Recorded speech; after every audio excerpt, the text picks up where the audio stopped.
YouTube. This is Sam Garens from Qur'anite.com. Today is Monday, 2nd of April 2018. And today I'd like to look at a couple of related questions, partly to do with quality of reading the Qur'an and partly to do with what the Qur'an has to say about Jews and Christians. This talk, I suppose, sort of relates to one of my series on insights rather than anything else, but it was motivated by a message on the YouTube channel, which goes as follows.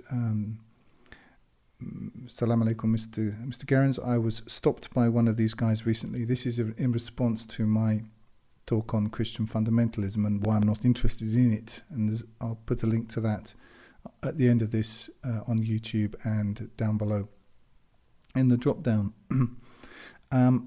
So this guy was I was stopped by one of these guys recently, meaning this type of very sort of certain, sure, and not particularly amenable to contrary arguments types of Christians, and I almost had a bloody heart attack at how unbelievably stubborn and narrow-minded they are. Yes, they are, but we are really talking about a very particular type, although you do get many flavors of this type, different kinds of groups, whether it's Jehovah's Witnesses who believe one set of things, or people from more of a Baptist background who believe quite a different set of things. It's as if their minds are encased in cement. Yes, it is, isn't it? There is no reasoning with them, not an inch to the left nor to the right. They will give you the impression sometimes that they are open-minded, but it's only a trap, so they can pull you in deeper. And that is often the case, from my experience. And anyway, to continue. Well, alhamdulillah, that will never happen, inshallah. He did ask me one thing over and over again, though, and it is this. If Allah or God states in the Qur'an that the Injil is divine guidance from God, why not believe in the Injil? Why doubt what it says? Can you help me with answering this, please? I would really appreciate it.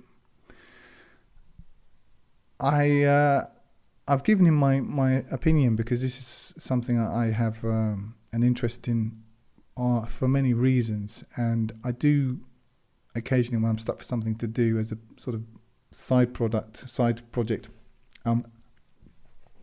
study a Christian sect or two. I've been through the Mormons, I've been through the Jehovah's Witnesses, Southern Baptists. I find them quite interesting. I mean, you see, not all Christians believe the same thing by any means. So it's, anyway, we'll get to that in a second. So this is my answer, and I'm going to give you what I've responded to him and then get on to a couple of verses and talk about something else slightly. So my response is this. Salamun alaikum. There are honest Christians, but they tend not to be out trying to convert others. The ones we're talking about pull the same type of trick as the traditionalist. The traditionalist claims a value of X for the word ṣalāt based on external sources. He then points to ṣalāt in the Qur'an and attacks you if you're not on board with his extraneously derived assumptions on the meaning of ṣalāt, or he demands to know how you can understand ṣalāt just as he does without importing his external sources the way that he does. Now, this is deception, especially in the context of a book which claims to be complete. So just as a sort of sidebar here, they're pulling the same stunt. What they're doing, both the traditionalist and certain types of Christians, they're not all Christians are not the same, is they're assuming their conclusions. They're beginning with the conclusion, i.e. their definition of what the Qur'an means by a particular word, importing that definition from outside, screwing that definition to this word, and then attacking you for not accepting their definition. Okay, so they're using the same mechanism. So I'll continue with my response.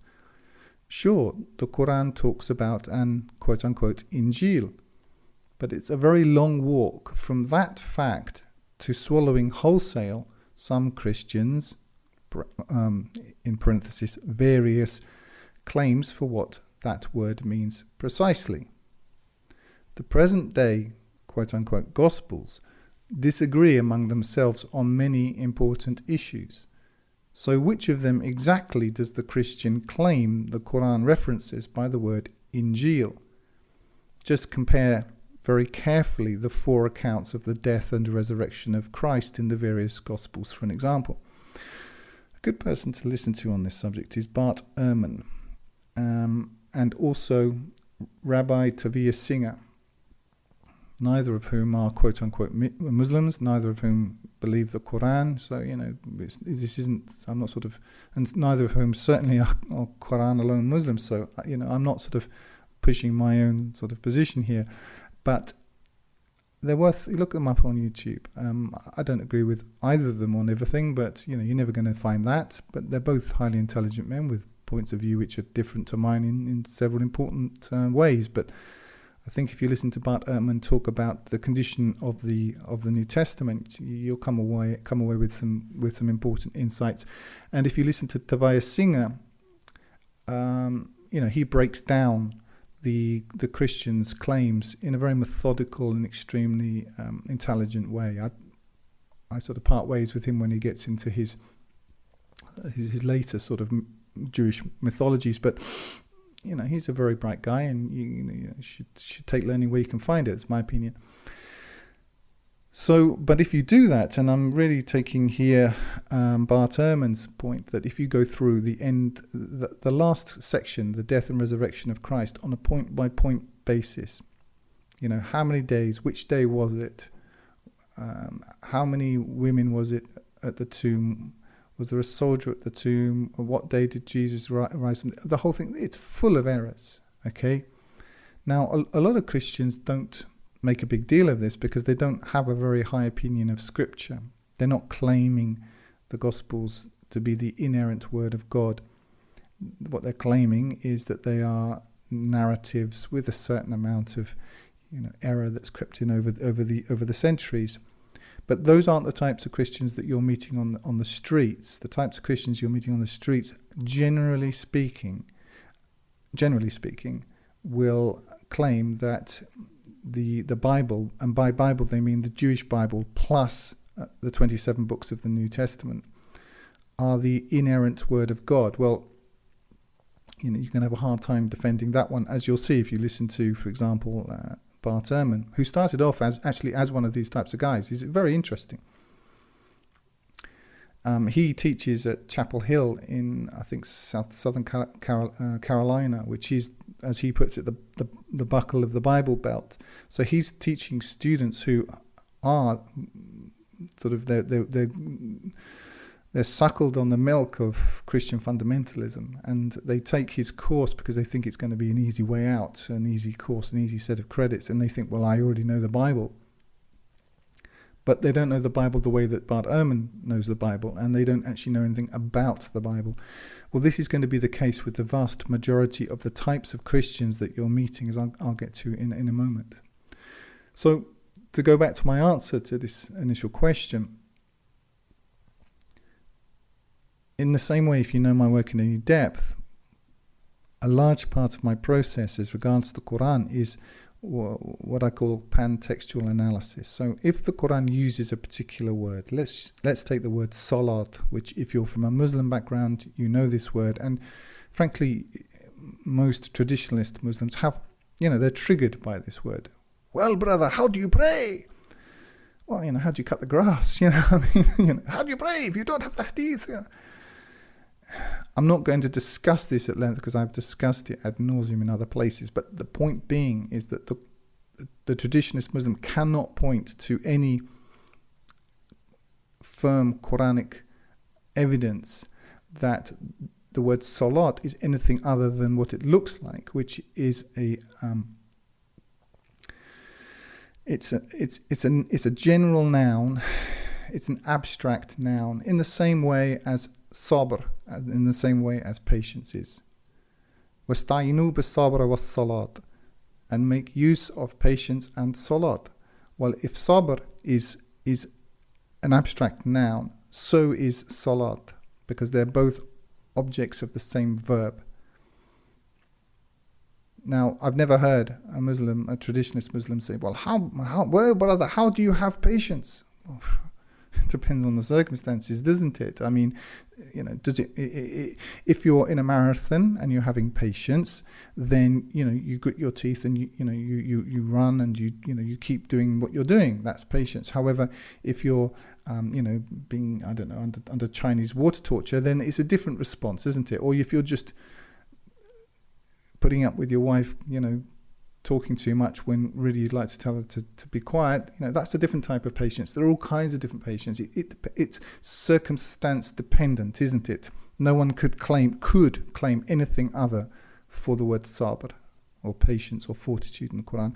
Well, what's sauce for the goose is also sauce for the gander. And what's more, if you go through all of the instances of the word ṣalāt in the Qur'an, that case is made very plainly when you lay out all of the actual evidence. Okay, so what happens when we go to the Quran, rather than telling it what it means by the word Injil, actually looking at all of the instances of the word Injil? Now, I'm not going to go through all of this here. If you are interested, you can download my work for free in its entirety from Qur'anite.com forever, as ever, 536,000 words. This is decided to do this instead of a PhD, and I give it away for free. So you're welcome, take it, look up any instance where you find the word Injil, and you will find a note which references some part of the appendix, and you can go there for the whole of this note, or it may be in the notes. No matter where it is, you'll find it. You just have to follow a couple of references.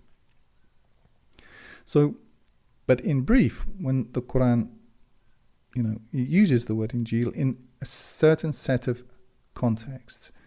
So, to continue with my answer, what is meant in the Quran by Injil is made clear in the Quran.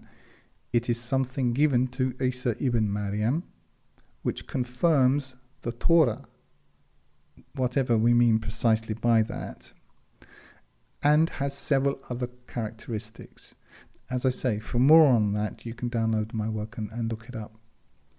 Now, no Christian can point to anything meaningful in the Torah which indicates the typical variants of a gospel preached by the Christians.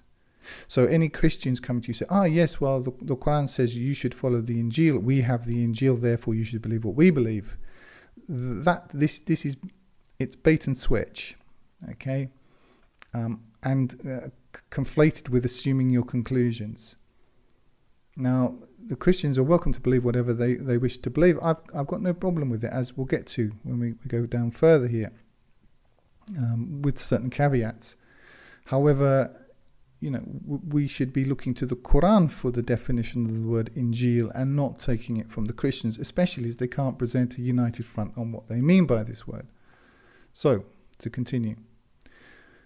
The Quran, which this type of Christian is referencing as an authority when it suits him, okay, he's turning to you as the Muslim and saying, now, Muslim, you believe in the Quran, but the Quran tells you to believe in what we believe, so you should believe what we believe, okay, has several clear action points for the Christians. So the Quran is telling, the same book which the Christian is referencing in this little moment when it suits him, has some very clear things for Christians to do. And these include, number one, not to claim, it has a clear directive not to claim a Trinity.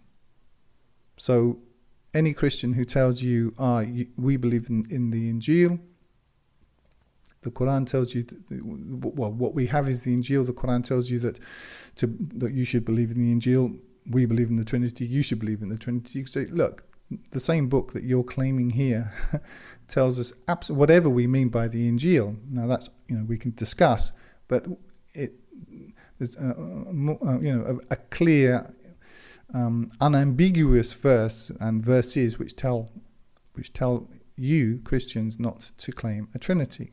Okay. The second is clear statements not to claim that Isa or Maryam are God, which some Christians do. Now, a lot of Muslims don't really understand some of the complexities of Christian thought. They think all Christians believe one thing, and it's not true. Christians believe a very wide range of things. So I had a comment, I think today even, how can a Christian not commit shirk? How is he not a polytheist? Well, it depends what kind of Christian. I mean, look up Unitarianism, for example. So, I mean, Christians believe all kinds of different things. There's also a clear statement, unequivocal statement in the Qur'an that Isa was not killed by the Jews. Now, how's that for a clear statement? Now, this is central to almost all, I would say, Christian doctrine. But the Qur'an says that that's not the case. Now, the Christian doesn't have to accept any of this, but he shouldn't claim the Qur'an as an authority when it suits him if he's going to then disregard these particular statements. That's my point.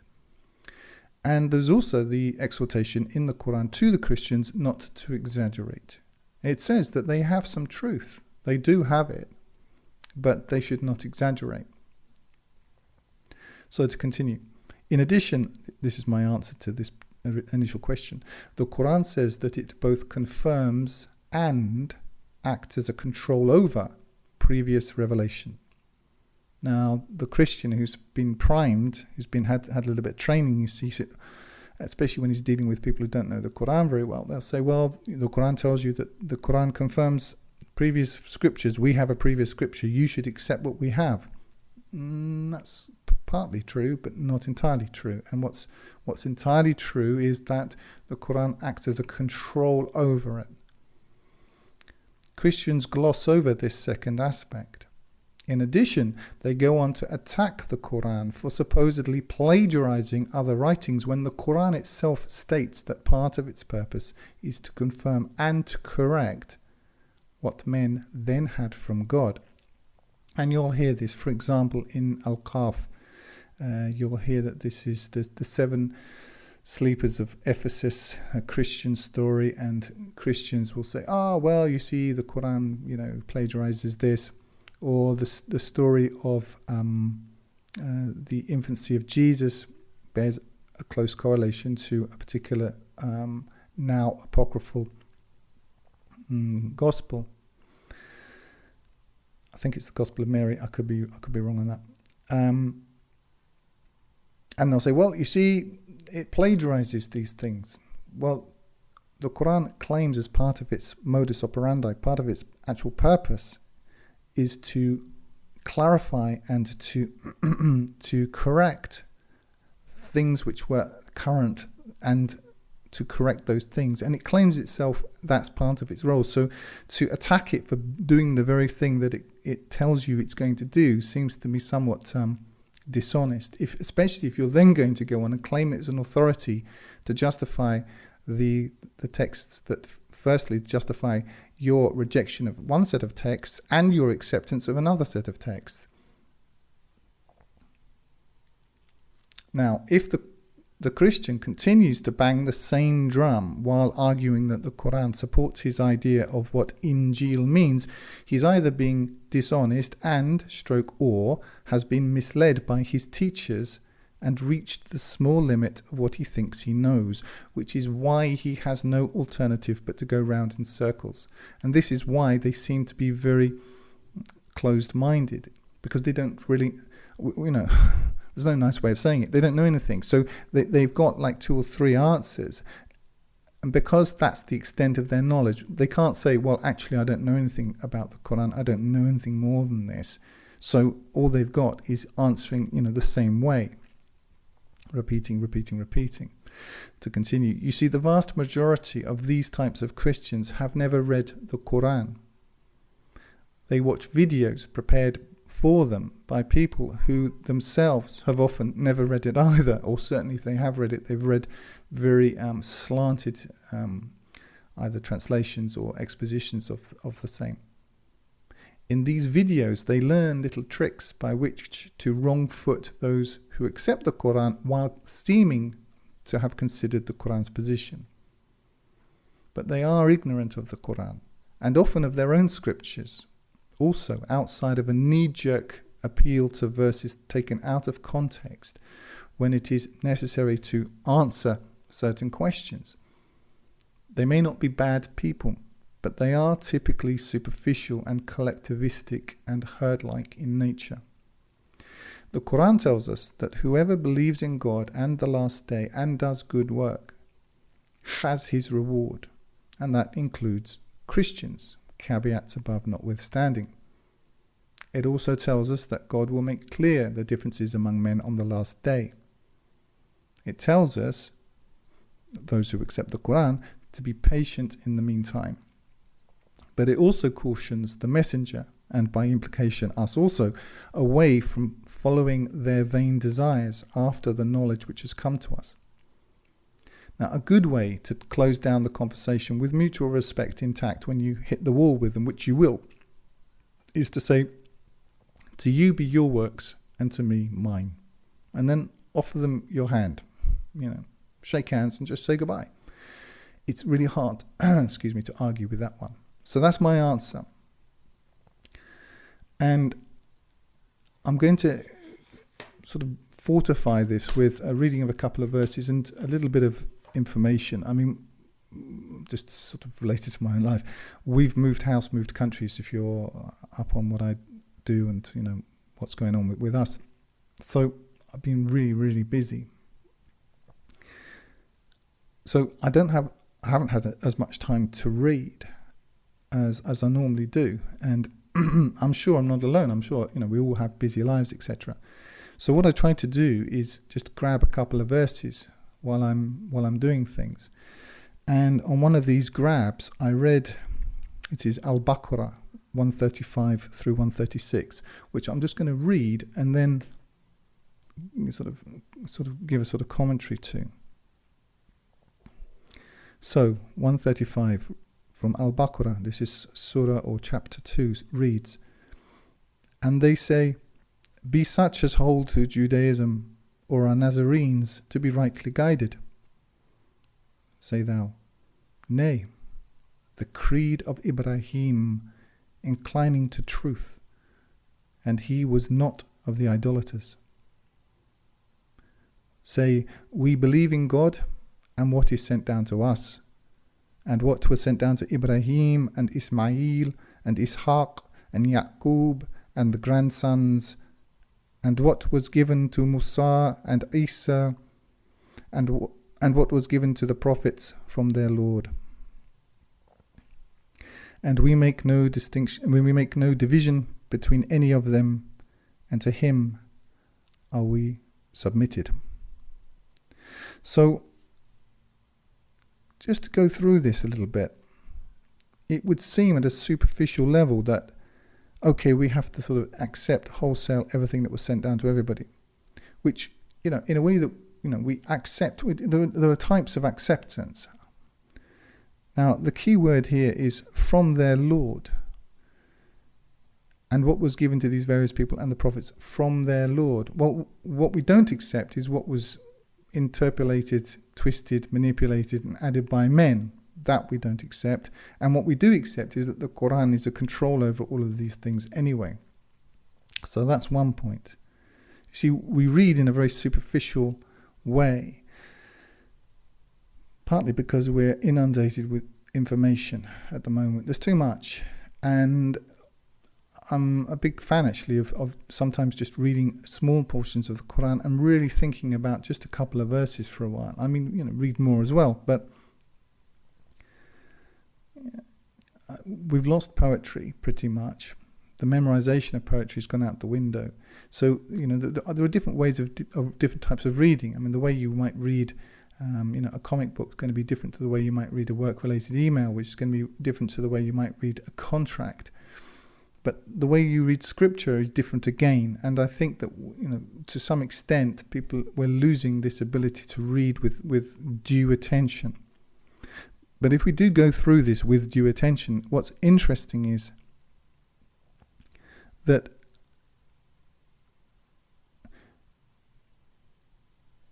we have two sets.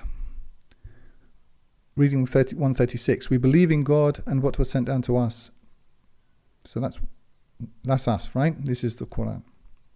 And what was sent down to Ibrahim and Ismail and Ishaq and Yaqub and the grandsons. Okay?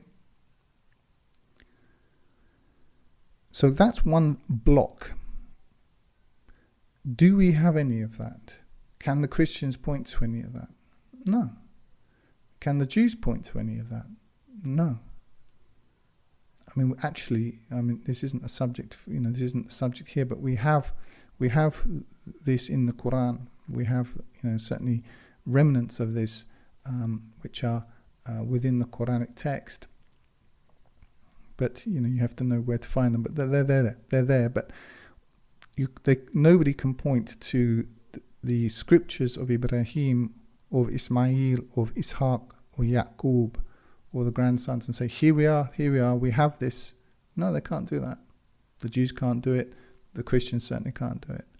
But we are called upon to accept it. Well, do we accept it?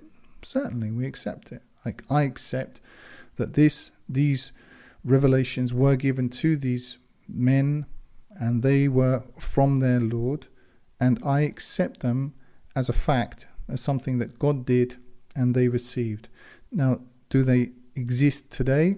Well, I certainly don't have any access to them. If they do, if they're hidden in a vault somewhere, but I can't point to them. I can look in the Quran and find the residue, some pointers to what these things were. Do I accept those? Do I accept them actively? Certainly. So passively, I accept that these things existed, and actively, I accept these sections, small segments in the Quran where we find remnants of what was given, certainly to Ibrahim. I accept that actively. That's one block, okay? And what was given separately, and what was given to Musa and Isa, and what was given to the prophets from their Lord. Now these are separate sections. We've got Musa and Isa, the Torah and the Injil, of which we have a different level of access, and what was given to the prophets from their Lord. And the key word, from their Lord, mirabbihim, this relates back to all of these sections. So what was given to us, what was given to Ibrahim and Ismail and Ishaq and Yaqub and the grandsons, and what was given to Musa and Isa, and what was given to the prophets from their Lord. So on a passive way, i.e. I accept that these things happened, and in an active way, i.e. insofar as we have whatever remains of these various scriptures, to whatever extent we have access to them, I accept them in an active way. But can Christians point to, can Jews point to, can anyone point to all of these scriptures? No, nobody can. So the key word is from their Lord. Yes, that I accept. Insofar as Christians have what remains to them from their Lord, I accept it absolutely. But I accept it within a context of the Quran, which confirms it, but acts as a control over it. The same is the case for the Jews. Now just go back to the verse 135. And they say, be such as hold to Judaism or are Nazarenes to be rightly guided. So you get this a lot. If you listen to the rabbis, I'll tell you one area where this is really happening, especially on YouTube, is NDEs, near-death experiences. I expect quite a few people on this channel will have spent some time looking into this. Near-death experiences are like the new battleground. Which religion has got the most compelling stories from near-death experiences. And if you go into this subject and listen to a dozen, you'll come away with the impression that unless you believe in Jesus, you're basically going to hell, until you look at Jewish NDEs, in which case Jesus doesn't feature in these at all. God is above all things, and there was a lot of deceit in the world, and it's an unrelated question, and I'm probably getting to it in a different video, but we have to understand that God guides or he doesn't guide, And I honestly think that a lot of these things are jinn based, but I'm going to leave that for another subject. So the Christians and the Jews can make their various assertions, but we have what we have. And I'm going to wrap this up by saying that often when we read the Qur'an, often when we come to the Qur'an, here are just 2 verses. It has they have within them the kind of tactics that various people use. We started talking about Christians, in this case Christians. But if we just read the Qur'an carefully and, ponder what it says, we have the answers there. And it's not that Christians can't believe what they believe. Sure, to them be their works and to us be ours. But they do exaggerate. Not they. Some among them exaggerate. They make exclusivistic claims. They often make claims that are absolutely not true, certainly about the Qur'an and even about Traditionalist Islam. I recently caught a lecture by this guy, and he's very sort of spiritual, slightly Indian-looking guy with white hair and very well spoken, and he's being pushed as this sort of leader of something. I don't know his name, and he just basically dismissed Islam in about 2 sentences. He was going through each religion and how it supposedly made exclusivistic claims, and he said about Islam, oh yes, it makes exclusivistic claims, 5 pillars, blah blah blah, and just dismissed it. Well, whether however you feel about brand Islam, that simply isn't true. I'm not a huge fan of it myself, but that's not true. And the fact is that the Qur'an absolutely accepts that there are Christians and Jews who are righteous and others who are righteous. So it's there's a lot of deceit in the world, and I would recommend that everyone go to the Qur'an for themselves and do their own due diligence and come to their own conclusions. While we have life, I do believe we're called upon to use what we've been given.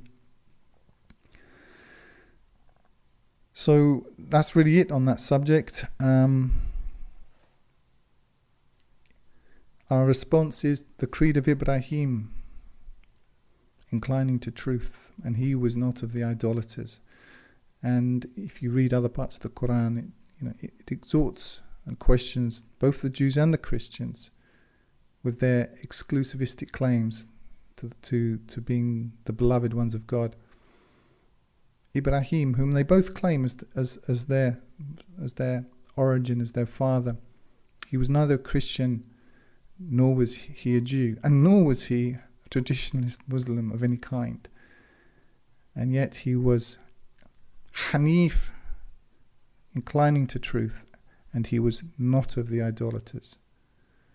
So it kind of sends a bit of an armored tank division through your religion, and all of that stuff, and the control of men and everything. So anyway, I'm going to wrap that up.